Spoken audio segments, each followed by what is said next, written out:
How's it going, everybody? My name is Randy, and today we are going to be doing another LeetCode problem. Today we have number 26, remove duplicate displays from sorted array. So what we are given is an integer array called nums, as you can see also over here. It's in non-decreasing order, also known as kind of a standard sort.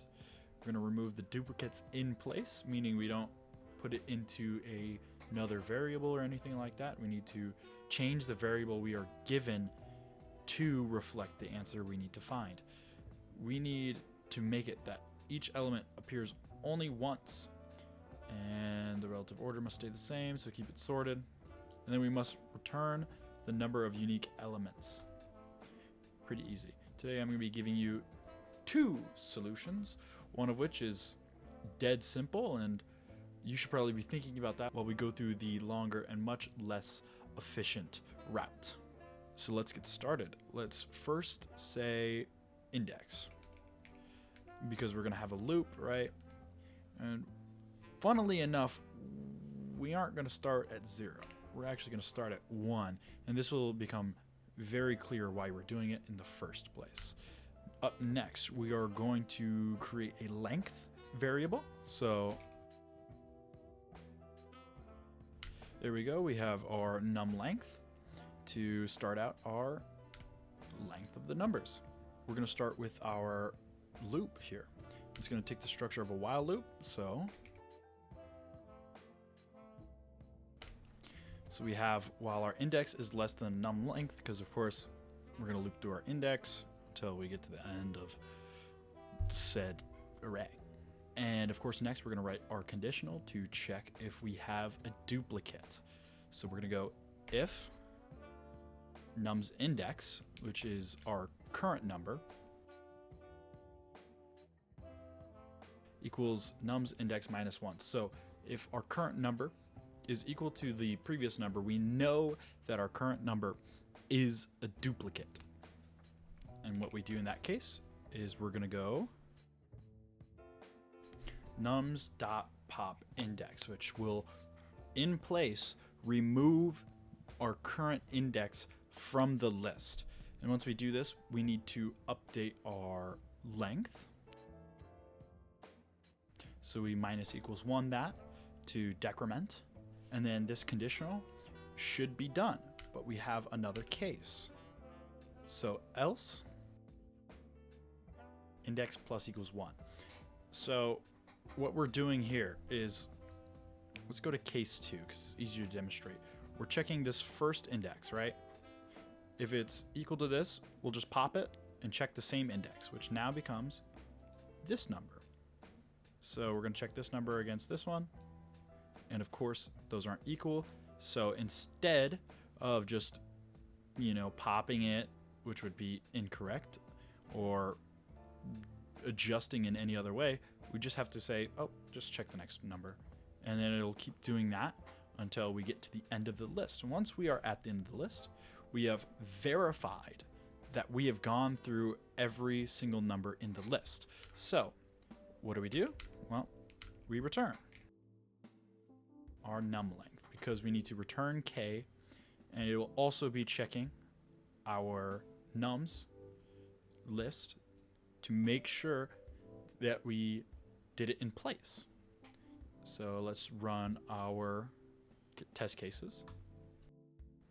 Of course, one typo will ruin everything else.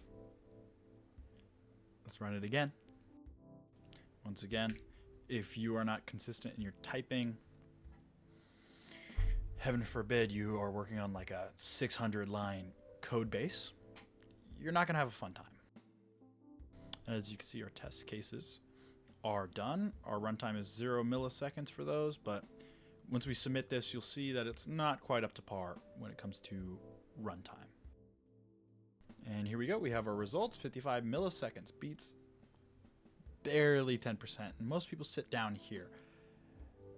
And that's for good reason. We'll show you our second one, as well as our memory usage is a little high for this problem. And we are back. So we're going to be exploring this second solution, which is going to be using list comprehension in a really weird way, as well as sets, which is a really important thing within Python. Sets, from what I remember in my Python coding class, is a data structure that uses a hash table. So automatically all duplicates are erased, and all we have to do is sort that list, get the length, and return that. And that is what we'll do. First off, we go nums, but of course we can't just say nums because it's technically a reassignment of it. So what we do is open brackets and put the colon in there. And what that does is mean nums, as referring to the list we are given, the whole thing is going to be set equal to sorted set nums. So what this does is it takes our input of nums, makes it a set, sorts it, and assigns it back to nums as it is. All we have to do is return len nums. And what this does is just give us the k value it is looking for. So let's run our test cases. Perfect. And submit. And as you can see here, 0 millisecond runtime because it really has nothing to it. Memory, it's all right. It's a little variable. So a few times I've submitted, I've gotten here.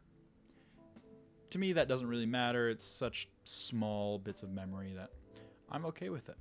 So let's wrap it up with my thoughts on here. I think it can be very interesting for beginners who do not know about the list comprehension here, as well as sets, or are kind of afraid to use them like I was back when I first started programming. As well, with a solution like this, it causes longer run times, more development time, a little bit more things to comprehend rather than just the simplicity of what this is. And because I have no real experience in the software development space quite yet, I don't know how useful things like this will be as compared to something like our other solution. I'm sure that our other solution can be more useful, especially when going through lists with mixed data types. Honestly, if we are given reliable input, then I think it should be fine to use something like this. Again, it is an easy problem, and we can begin challenging ourselves more and thinking more along these lines as we move forward into some of the harder problems. And with that, thank you very much for watching, and please leave any feedback below. I will read everything that goes on down there, and let me know your thoughts and what other problems we should try next. Thank you very much.